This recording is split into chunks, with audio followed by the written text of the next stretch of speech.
What's up, everybody? Derek G here. Feed the Fire Films, Sacred Life Arts, and all that yada yada.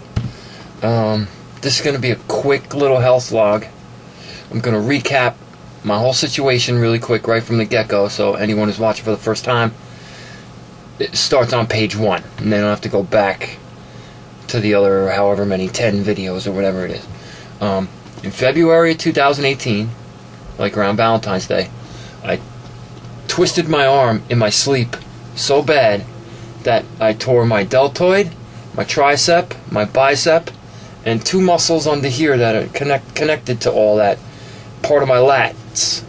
And torn to where I couldn't even open a car door or open the refrigerator. That's how weak my arm became. So you know, over the past however many months, 8 months it is, I've been, you know, taking it easy, trying to work it out. I probably have like 70% mobility back and about 70% strength back. But what's happening now is my lower back is starting to, you know, all down in here, all this whole back part on the left side of my back is making up for the difference. So for like the past month, my back, my lower left back has been starting to hurt a little more and a little more and a little more, and you know, that's the one issue. That's just the one issue here that's been going on since February. In March of 2018, a month after this shoulder thing happened, I started coughing up blood. Right, really scary, coughing up a lot of blood. So I quit smoking cigarettes that day. Right up, cold turkey, overnight, no more smokes, right? And I got on medical marijuana, like I got my little medical marijuana card and everything from the state, and I'm certified and blah blah, and I take the pills every day, and it's been working. So I went to the doctor for the whole coughing up blood thing after 25 years and never go to the doctor. Didn't even have a doctor. I had to find a doctor to go to a doctor. No insurance, nothing, none of that. So, you know, cash, walk in, off the street. They don't know me from a hole in the wall. I don't have any previous historical medical records to go by. You know, I haven't had a checkup in 25, 26, 27 years or something like that. So they had nothing to go by. They had to just start from scratch with me and run all your preliminary basic, you know, blood pressure, white blood cell count, red blood cell count, I had all blood work done, and an EKG and a CAT scan and X-ray, chest X-rays and all this shit. And they wanted me to have a biopsy, which I refused to go to the ENT to have a biopsy because I don't need them poking around in there. I'm a holistic, organic type of guy, and yeah, it's just unnecessary to be poking around in there. So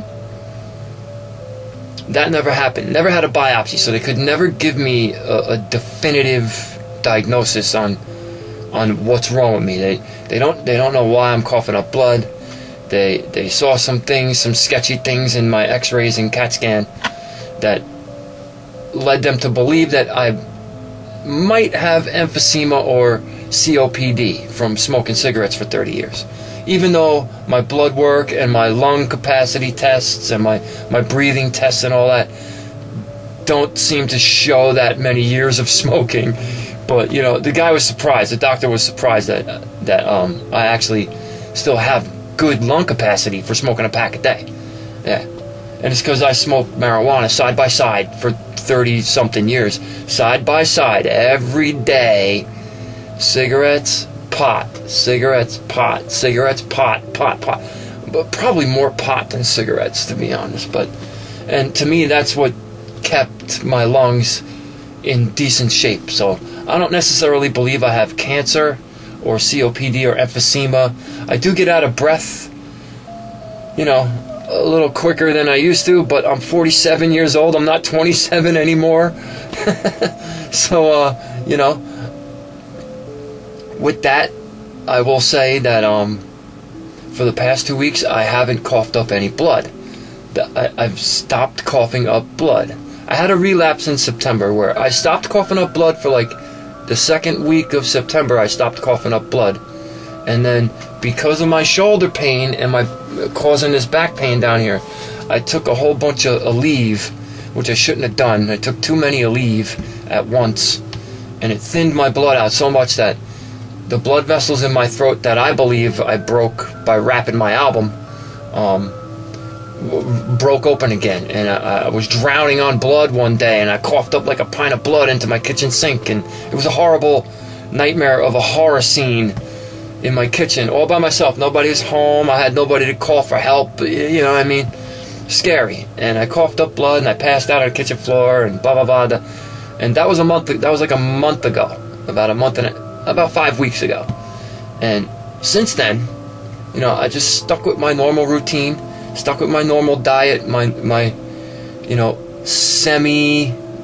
it's like a semi-vegetarian diet where I still eat some dairy, some cheese, like I still eat eggs and cheese, and I still eat bacon and chicken, you know. So I'm not a vegetarian, I'm not a vegan or anything, but I do eat a lot of raw fruit. I eat watermelon, cantaloupe, grapes, tangerines, apples, bananas, pears, peaches, a lot of fruit, and I drink this vitamin drink. I drink like 2 or 3 of these a day, which is B3, B6, and B12. It's orange tangerine. It's an alkaline drink, so I'm alkaline. The water gets filtered through my alkaline filter. The ice cubes are made from the alkaline water, and tangerines are highly alkaline as opposed to oranges, which are mildly acidic. So my drink is an alkaline drink at the end of the day. Coupled with the THC pills, I believe that I've healed myself. It's taken longer than, you know, than maybe it should have, but who knows? You can heal yourself. You don't need doctors poking around inside of you to find out all kinds of shit and guesswork. They guess. They guess half the time. They really don't know. And they've been all compartmentalized like the freaking, you know, like a Ford Model T assembly line. We have a doctor that specializes in this, and a doctor that specializes in this, and a doctor that specializes in this, and if you need to know this, you got to go to Dr. A, and if you need to know this, you got to go to Dr. B, because Dr. A doesn't know jack shit about what you need. You know what I'm saying? And it shouldn't be like that. There used to be one guy who could build the whole car by himself. You know, one doctor who knew all the components by himself. Didn't need to go anywhere else. But, you know, this whole world's been fractured like that. Yeah, they call it compartmentalization, and that's what it is. You deal with your A, B, and C, and this guy over here will deal with D, E, and F. You know what I mean? And you'll be G, H, I, and blah, blah, blah. And it's like, it's stupid. It's so stupid.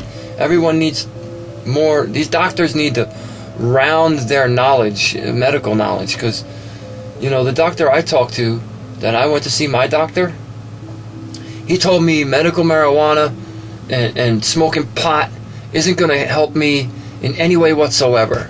You know, and this is coming from a guy who has a PhD. He's a general practitioner. But yet he doesn't know the first thing about herbal medicine and herbal remedies and diet or anything like that. Doesn't care nothing about that. It's oh, you need this drug, or you need that drug, or you need this drug, or you need that drug. And that's not happening for me. I'm not having that. I got in fights and arguments with that guy because he was telling me, you know, the pot's not going to help. But here I am, ignoring what he wanted me to do, going my own route, doing my own thing, and 7 months later, I'm not coughing up blood, and I didn't have to go to the ENT and have some shit shoved up my nose or shoved down my throat to potentially cause even more damage. You know what I mean? I didn't get charged out the ass for that crap, and I feel good. My only complaint now is this back pain from my shoulder. Yeah, and that's it. I'm able to do push-ups again. I wasn't able to even do a push-up 3 months ago. I couldn't even do a push-up because my left arm just didn't have the strength. I couldn't do it. I could do a one-armed right push-up, no problem. Couldn't even hold my weight up with my left arm. It's horrible. It's horrible, and it's taken forever. And it, you know, I want full mobility. I don't have full mobility. I can't move my arm all the way back and up yet. Like, I could swing this one around, no problem, you know, and I can't do that yet. I can't do it yet. And that's the problem. There's this one more tight spot that's left, that's all connected to all these back muscles. And, you know, as the day goes on, in the morning I'm fine, but as the day goes on, the more my back has to support my shoulder, the worse this lower left back pain becomes. Yeah, and I've been using this stuff, actually, BioFreeze. And yeah, it's temporary, and you can't use it like constantly. You can only use it like 3 or 4 times a day, and that's really all I needed. When it really hurts, I just put it on the one spot. It's like gets a knot in the middle of my back, like about that big, you know, right in the middle. Probably what I would say would be the weakest part of that longest muscle in your back would be the very middle, and that's where all the stresses gets put right in that one spot. And that's the spot that's really just like, oh dude, by the end of the day I want to cry. Seriously, like the pain is so bad I want to cry, dude. I've cried. Yeah. In the shower I'm crying with the water beating on my back. As soon as I get in the shower and I put the little massager thing on the hot water and I let it beat on that spot in my back, it's all gone. You know, 15 minutes of that, and I get out of the shower and I'm like, oh, I can walk and move again. So I'm really doing well. No more coughing up blood. Hasn't happened. I get a little nervous when I, you know, cough every now and then. I'm wondering, and I watch and I look and I make sure, but nothing for 2 weeks. 2 weeks now. So I feel good. I'm getting better. Yeah. So with that, I will catch y'all later. This was supposed to be kind of short, but it's kind of long now, and I don't know. Thanks for caring. I'll check y'all later. Peace, love, and gratitude, and namaste to all of you.